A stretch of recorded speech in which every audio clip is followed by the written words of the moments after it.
Bismillahirrahmanirrahim. Assalamualaikum warahmatullahi wabarakatuh. Selamat malam untuk selamat malam dan salam sejahtera untuk kita semua.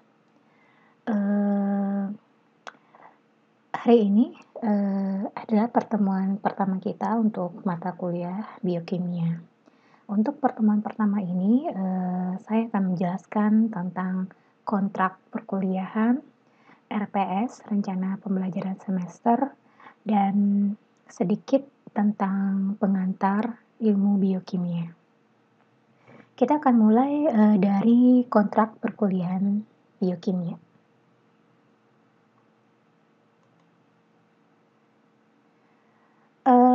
Perkenalkan, saya Mega Gemala, saya merupakan dosen pengampu untuk mata kuliah biokimia. Saya mengampu mata kuliah biokimia itu dari tahun 2017 ya. Selain biokimia itu saya mengampu beberapa mata kuliah yang ada di Kesling seperti kimia lingkungan, toksikologi, praktikum lingkungan fisik, dan kimia dasar. Untuk latar belakang pendidikan, saya S1 Teknik Kimia dari Universitas Sriwijaya Palembang. Untuk S2-nya, saya jurusan Kimia Lingkungan Universitas Andalas Pada. Untuk keterangan biodata lainnya, Anda semua bisa melihat di sini ya. Nomor HP, ini sudah ada di sini. Jadi untuk PJ mata kuliah biokimia, itu nanti bisa menghubungi saya menanyakan hal-hal yang menyangkut tentang mata kuliah ini. Kontrak perkuliahan mata kuliah biokimia praktikum. Jadi untuk Kesling di K3 juga ada biokimia ya. Cuman kalau untuk di jurusan kesehatan lingkungan, itu biokimia praktikum. Artinya dalam mata kuliah biokimia ini nanti akan ada beberapa kali praktikum yang menyangkut materi biokimia. Nah, karena sekarang lagi masa pandemi, maka nanti praktikumnya itu akan saya share dalam bentuk video ya. Jumlah SKS untuk mata kuliah ini adalah 2 SKS, jadwal kuliah di hari Jumat jam 18.20 sampai dengan 20. Aplikasi yang digunakan di sini virtual konferensi dan AdLink. Dosen pengampu saya sendiri Mega Gemala. Untuk virtual konferensinya nanti kita mungkin akan menggunakan Zoom dan Google Meet. Cuman tidak setiap pertemuan itu kita akan menggunakan Zoom ya. Mungkin akan lebih banyak saya share video seperti ini. Karena menggunakan Zoom, kekurangannya itu kuota ya, mungkin kuota mahasiswa yang akan tersedot banyak. Jadi kita cari yang aman saja dengan men-share video-video pembelajaran. Walaupun nanti mungkin ada 1 kali atau 2 kali ya kita bertemu di Zoom atau Google Meet. Nah, kemudian kita lihat peraturan kegiatan belajar online. Kuliah dilakukan sesuai dengan jadwal yang sudah ditentukan oleh akademik. Dan jika dosen pengampu berhalangan hadir, itu nanti akan diganti di hari lain dengan terlebih dahulu melakukan konfirmasi ke ketua kelas. Kemudian mahasiswa wajib mengikuti kuliah online tepat waktu dan mengisi kolom kehadiran. Jadi walaupun ini kuliahnya daring ya, kita tidak bertatap muka, saya tidak tahu siapa yang telat ya, siapa yang telat banget, siapa yang hanya telat sedikit, itu saya tidak tahu. Tapi kalau melalui daring ini ya, saya tahunya dari jam pengisian kolom kehadiran Anda semua. Jika jamnya sudah melewati batas waktu yang saya berikan, itu berarti Anda semua saya anggap tidak hadir. Kegiatan belajar online dilakukan dengan menggunakan AdLink dan video konferensi. Saya tambahkan ya dengan video pembelajaran juga. Dan jika kegiatan belajar dengan menggunakan video konferensi, itu mahasiswa diwajibkan untuk memperhatikan estetika berpakaian, perilaku, dan tempat. Jadi kalau misalkan kita nanti Zoom itu janganlah kalian, eee, nge-Zoom-nya di tempat yang rame. Carilah tempat yang sepi untuk belajar, kemudian berpakaian yang sopan selayaknya mahasiswa. Dan berperilakulah seperti seorang mahasiswa ya, berpendidikan dan sopan. Nah, komponen penilaian. Ini merupakan komponen penilaian standar dari UIS sendiri ya, Universitas Ibnu Sina. Jadi komponen penilaian itu terbagi akan 2 macam, ada hard skill dan soft skill. Hard skill, itu terdiri dari kehadiran tugas, kuis, UTS, dan UAS. Dan, masing-masing mempunyai persentase sendiri, seperti kehadiran, tugas, kuis itu 10%, UTS dan UAS itu masing-masing 25%. Nah, jadi dan harus Anda ketahui ya, walaupun tugas di sana hanya 10% persentasenya, tapi, eee, ini semua tergantung akan dosen pengampu juga. Bagi saya sendiri, sebagai pengampu biokimia, tugas 10% ini walaupun persentasenya sedikit, itu nanti eee, menjadi bumerang bagi saudara sendiri jika saudara UTS dan UASnya itu, eee, nilai tinggi ya, misalnya nilainya 80 atau 90, tapi tidak pernah mengerjakan tugas sama sekali. Nah, itu saya pastikan Anda tidak akan lulus mata kuliah biokimia. Jadi, dalam mata kuliah ini ya, semua komponen penilaian ini itu harus Anda penuhi, walaupun persentasenya itu kecil sekali ya, kayak tugas hanya 10%, tapi UTS dan UAS 25%. Jadi kalian menganggap tugas ini, eee, remeh gitu ya, nggak ngerjain tugas pun kalau UTS dan UASnya dapat 100 itu pasti lulus. Nah, itu sebenarnya ini juga tergantung kebijakan dari, pengampu masing-masing. Kalau saya kurang satu komponen dari sini, itu saya pastikan Anda tidak akan lulus mata kuliah biokimia. Kemudian soft skill, itu ada kesopanan, kerapian, keaktifan, dan kerjasama. Itu masing-masing adalah 5%. Nah, untuk kesopanan, kerapian, keaktifan, kerjasama itu masih bisa dinilai lewat daring ya. Kesopanan bisa dinilai dari cara Anda semua berkomunikasi dengan teman dan dosen. Kerapian ini bisa dilihat saat kita bertemu secara virtual, keaktifan, dan kerjasama. Nah, kerjasama ini perlu digarisbawahi ya. Ini bukan kerjasama di saat ujian. Ini kerjasama mungkin di saat kalian diberikan tugas per kelompok membuat makalah tentang materi A misalkan. Nah, ini kerjasama nanti akan dinilai. Tapi jika kerjasamanya dalam ujian, itu nanti nilainya akan ada sendiri ya, akan saya beri sendiri nilai kerjasama dalam ujian. Itu nanti pastinya akan mengganggu nilai dari hard skill-nya juga. Nah, itu untuk kontrak perkuliahan ya. Untuk PJ mata kuliah biokimia, itu nanti setelah perkuliahan bisa menghubungi saya untuk memperkenalkan diri, sehingga nanti saya bisa berkomunikasi dengan Anda masalah kuliah biokimia. Nah, kemudian kita lanjut ke RPS.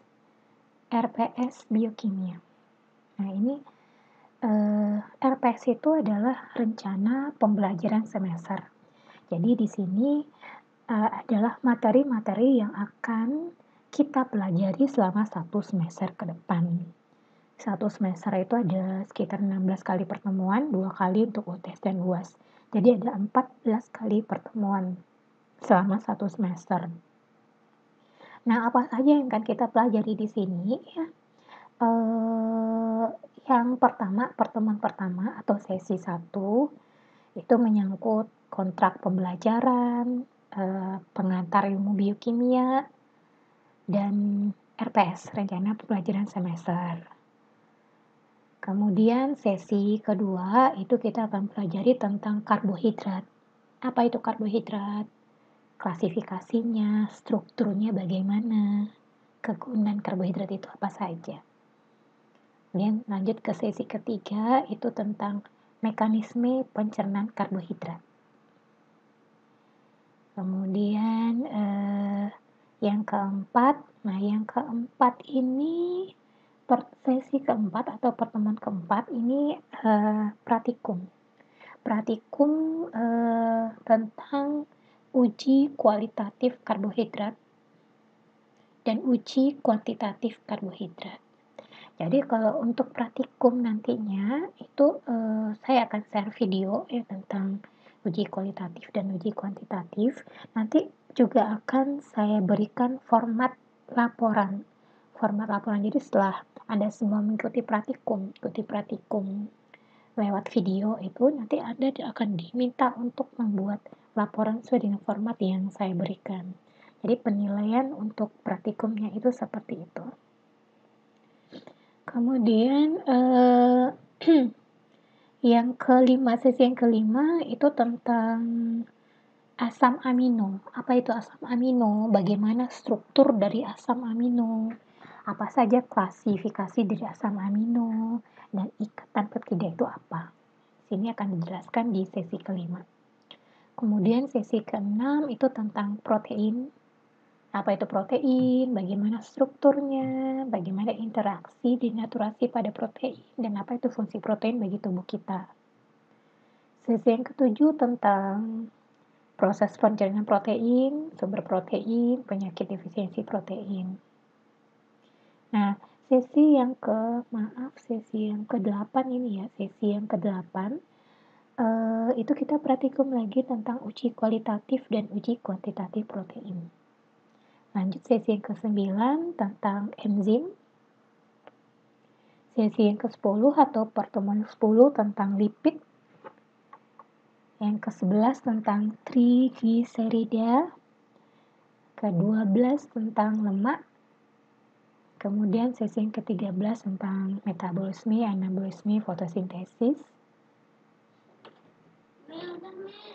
Kemudian selanjutnya itu adalah review materi sebelumnya.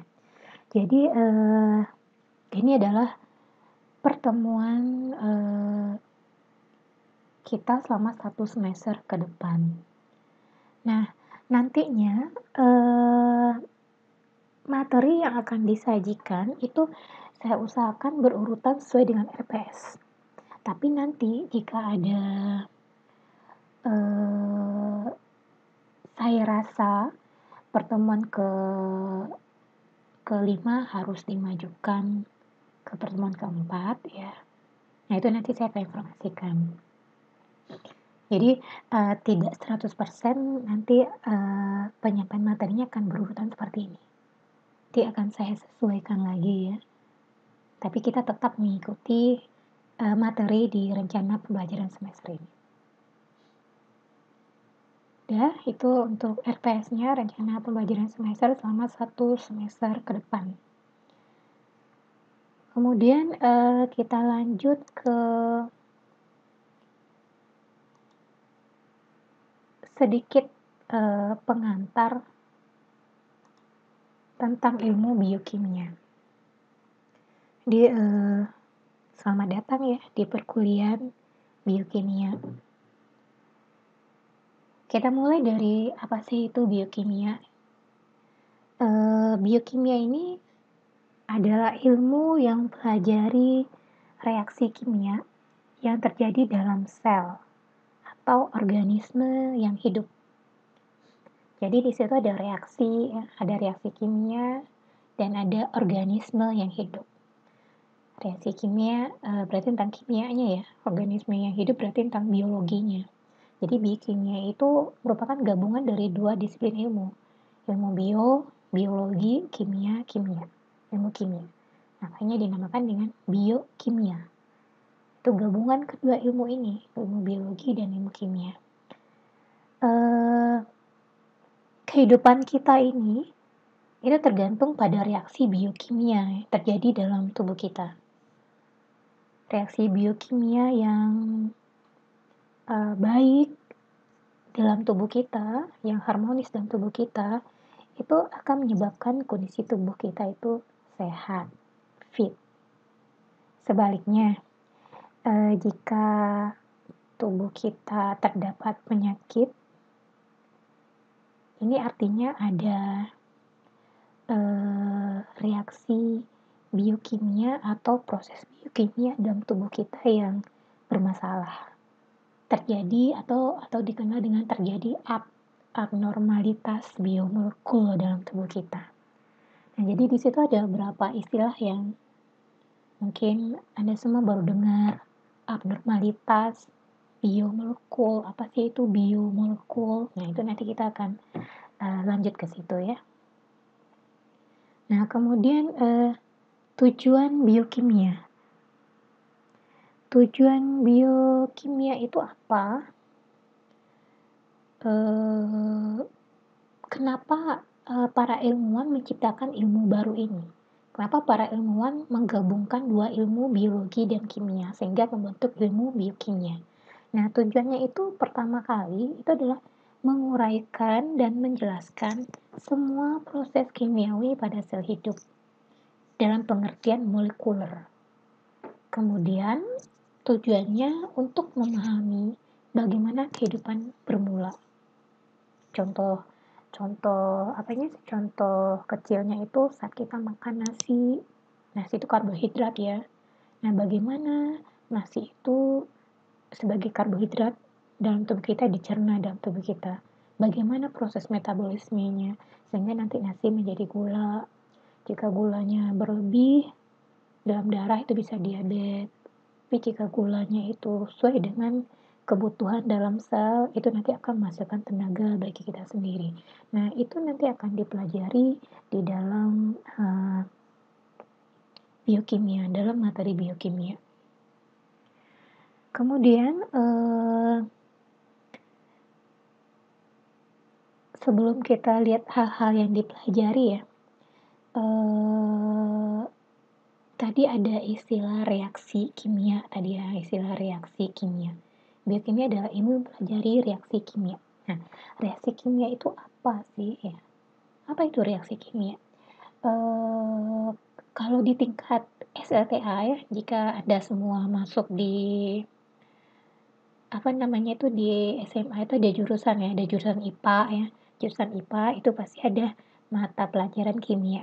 Nah, di mata pelajaran kimia itu dijelaskan apa itu reaksi kimia, apa yang terjadi jika unsur A direaksikan dengan unsur B itu menjadi apa. Itu semua dipelajari kan.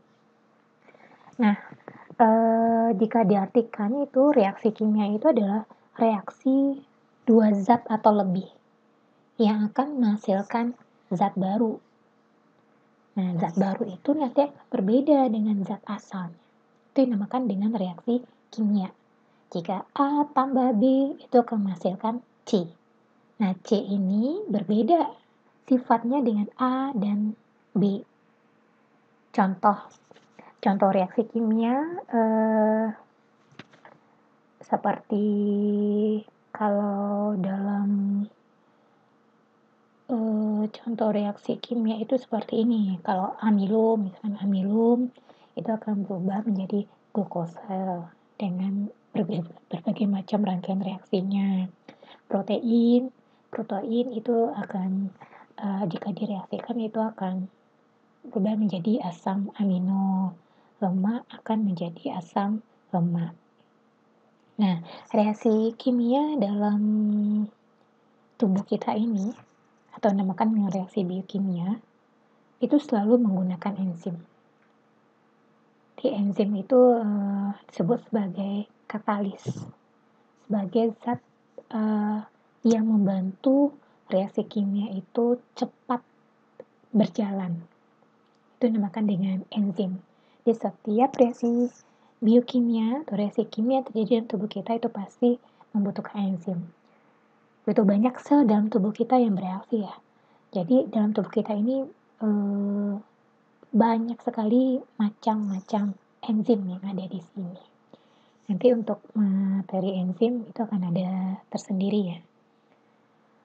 Nah, selain reaksi kimia ya, eee, kalau di tingkat SLTA itu juga ada yang dinamakan dengan reaksi fisika ya. Kalau tadi reaksi kimia itu adalah reaksi dua zat atau lebih yang menghasilkan zat baru. Nah, kalau reaksi fisika itu, adalah perubahan bentuk suatu zat dan tidak menghasilkan zat baru. Zat baru yang dihasilkan itu masih zat yang sama, hanya bentuk dan wujudnya saja yang berubah. Misalkan dari yang besar menjadi kecil atau dari yang padat menjadi cair.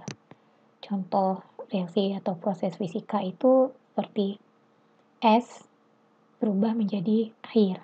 Es itu bentuknya padat, berubah menjadi air yang bentuknya cairan. Tapi tidak menghasilkan zat baru di situ, karena zatnya tetap sama dengan yang awal. Dari air tetap menjadi air, hanya wujudnya saja yang berubah.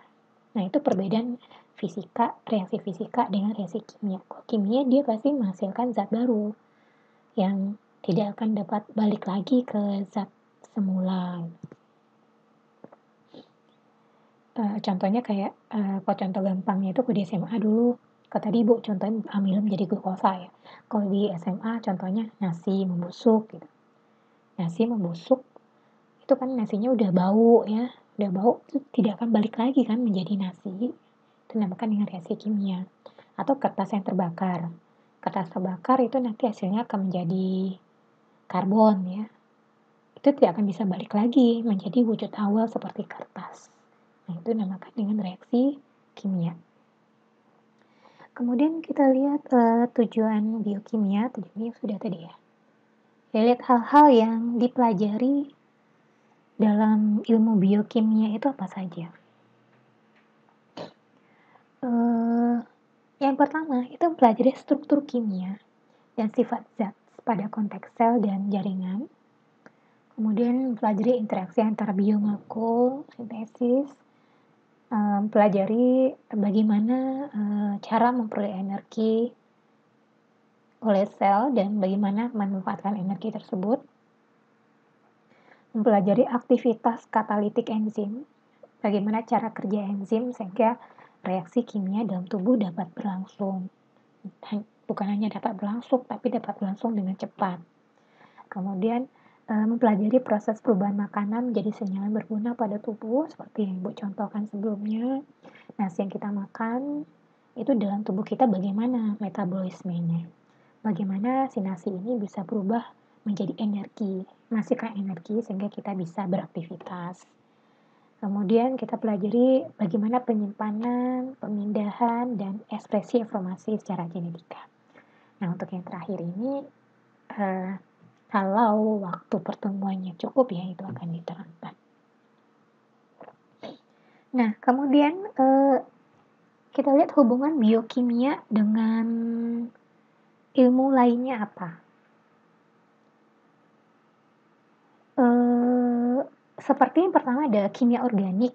Nah, kimia organik ini mempelajari sifat-sifat biomolekul. Yang mana biomolekul ini itu ada dalam ilmu biokimia ya. Kemudian ada biofisika, itu memanfaatkan teknik-teknik fisika untuk mempelajari struktur biomolekul. Kemudian ada ilmu nutrisi. Ilmu nutrisi ini memanfaatkan pengetahuan tentang metabolisme, yang mana metabolisme ini dipelajari dalam ilmu biokimia untuk menjelaskan kebutuhan makanan bagi makhluk hidup, mempertahankan kehidupan normalnya.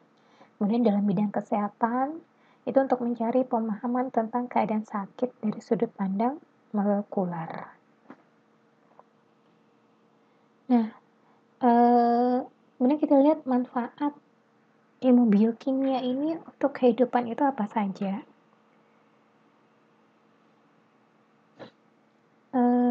Yang pertama, hasil penelitian biokimia itu turut menentukan diagnosis, prognosis, dan pengobatan penyakit. Jadi ilmu biokimia itu sangat berperan penting sekali dalam ilmu kesehatan dan ilmu kedokteran. Kemudian pendekatan biokimia sering menjadi unsur fundamental untuk menjelaskan sebab penyakit dan merancang terapi yang tepat, dan penggunaan berbagai pemeriksaan biokimia laboratorium secara bijaksana itu merupakan komponen integral dalam penegakan diagnosis dan pemantauan hasil terapi. Ini manfaat biokimia dalam kehidupan, khususnya dalam bidang kesehatan. Nah, kemudian kita masuk ke materi beda unsur, senyawa, dan molekul. Kenapa harus diterangkan ini ya? Karena nanti dalam materi karbohidrat, protein, lipid itu nanti kita akan ketemu unsur-unsur kimia seperti natrium, Na, K, Fe, O, dan C. Jadi sebelum masuk ke situ ada baiknya kita melihat dulu sedikit tentang unsur, senyawa, dan molekul. Kita lihat contoh unsur kimia. Itu ada Na, ada K, ada Ca, ada Fe, ada O, dan ada C. Nah, untuk yang jurusan IPA di tingkat SLTA itu pasti tahu ya, Na itu apa. Na adalah natrium ya. K, kalium, Ca, kalsium, Fe itu adalah besi, O itu adalah oksigen, dan C adalah karbon. Nah, jadi ini beberapa unsur kimia ya yang nanti akan sering kalian lihat di materi biokimia. Nah, gabungan dua atau lebih unsur yang sama disebut dengan molekul. Jadi kalau unsur seperti Na, K, Ca, Fe, O, C itu dinamakan dengan unsur. Artinya unsur itu dia berdiri sendiri dalam keadaan tunggal. Na sendiri natrium, K sendiri, Ca sendiri, Fe sendiri, O sendiri, karbon sendiri. Ini dinamakan dengan unsur. Dia berdiri sendiri. Nah, kalau molekul itu dia terdiri dari dua atau lebih unsur. Contoh, O yang sendiri digabungkan dengan O yang sendiri menjadi O yang berdua atau O2 atau oksigen. Sel ini adalah klor. Klor direaksikan dengan klor akan menghasilkan Cl2. Kemudian kita lihat senyawa. Tadi ada unsur ya. Unsur artinya zat yang berdiri sendiri atau zat tunggal. Kalau molekul itu adalah gabungan dua atau lebih unsur yang sama. Kemudian ada senyawa. Senyawa itu artinya gabungan dua atau lebih unsur yang tidak sama. Contoh, H ini unsur kimia namakan dengan hidrogen, direaksikan dengan O apa tadi? Oksigen ya. Nah, jika H direaksikan dengan oksigen itu akan menghasilkan H2O, akan menghasilkan air. Nah, H2O inilah yang disebut dengan senyawa, gabungan dua atau lebih unsur yang tidak sama. Contoh lainnya ada natrium, Na, direaksikan dengan Cl. Cl tadi apa? Klorida ya. Na direaksikan dengan Cl itu akan menghasilkan NaCl, natrium klorida. Nah, jadi jelas ya, beda unsur, apa itu molekul, dan apa itu senyawa. Nah, kemudian kita lihat unsur dan biomolekul tubuh manusia. Unsur dan biomolekul dalam tubuh manusia. Contohnya seperti karbon, oksigen, karbon tadi C ya, karbon, oksigen O, hidrogen H, dan nitrogen N. Ini keempat unsur ini merupakan unsur utama tubuh manusia. Kemudian ada juga kalsium, fosfor, kalium, natrium, klor, dan lainnya. Ini juga unsur dalam tubuh manusia yang mempunyai makna biologis dan medis yang sangat penting. Contohnya yodium ini ya, yodium ini merupakan unsur yang termasuk penting di bidang dalam kesehatan, tubuh manusia. Jika kita kekurangan unsur yodium dalam tubuh kita, itu nanti akan menyebabkan penyakit ya, penyakit apa? Nanti kalian cari tahu sendiri ya, kurang yodium nanti kita akan, menderita penyakit apa kira-kira. Nah, jadi tidak hanya 4 unsur utama ini saja yang penting dalam tubuh manusia, tapi unsur yang ini, yang bagian kedua ini mempunyai, apa, eee, manfaat yang penting untuk kesehatan manusia yang kita akan mengalami gangguan kesehatan jika kita kekurangan salah satu dari unsur ini di dalam tubuh kita. Kemudian, ada air H2O, DNA, RNA, protein, polisakarida, dan lipid. Ini merupakan biomolekul utama tubuh. Nah, jadi tadi ada ada kata biomolekul ya. Biomolekul itu artinya molekul dengan ukuran yang besar. Itu dalam tubuh kita biomolekul itu seperti air, DNA, RNA, protein, polisakarida, dan lipid. Ini nanti lipid, polisakarida, protein akan kita pelajari per pertemuan. Kalau untuk DNA, RNA itu akan sekilas saja ya. Nah, kemudian kita masuk biomolekul dan fungsinya apa? Pertama DNA. DNA merupakan biomolekul dalam tubuh kita. Ini fungsinya sebagai bahan genetik atau gen. Bahan genetik atau gen, faktor keturunan ya. Kemudian RNA untuk sebagai template, kemudian mensintesis protein, membawa pesan genetik. Protein itu protein ini berfungsi sebagai enzim, hormon, dan antibodi dalam tubuh kita. Jadi dalam tubuh kita ini yang paling banyak itu biomolekulnya itu adalah protein. Protein dalam tubuh kita ada hingga ke tingkat sel. Di antibodi dan tubuh kita ini merupakan protein. Kemudian ada karbohidrat sebagai sumber energi utama tubuh kita. Kemudian ada lipid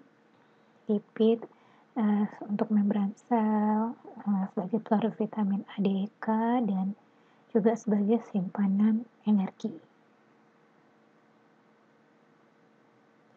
Nah, kemudian kita lihat pengertian dari sel yang kita bicarakan tadi itu apa? Apa itu sel? Sel merupakan unit fundamental biologi. Sel merupakan unit terkecil organisme yang mampu mempertahankan kehidupan sendiri. Sel mempunyai organel dengan fungsi khusus. Tiap organel menjalankan fungsi dengan reaksi kimia masing-masing. Jadi ini pengertian dari sel.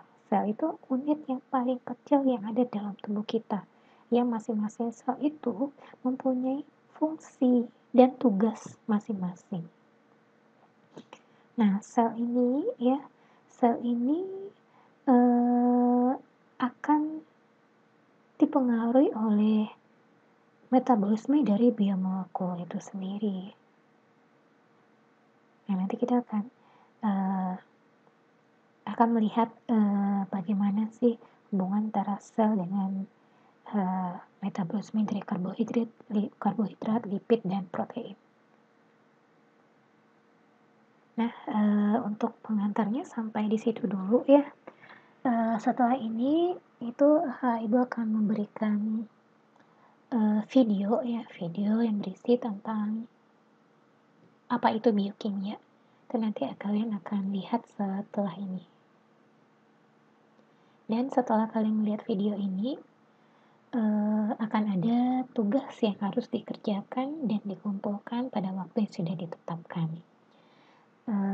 Baiklah, sampai di sini dulu pertemuan pertama kita. Pengantar singkat tentang biokimia Insya Allah kita akan bertemu lagi di sesi yang kedua atau di program kedua dengan materi yang baru. Baiklah, jaga kesehatan untuk semuanya dan sampai jumpa. Assalamualaikum warahmatullahi wabarakatuh.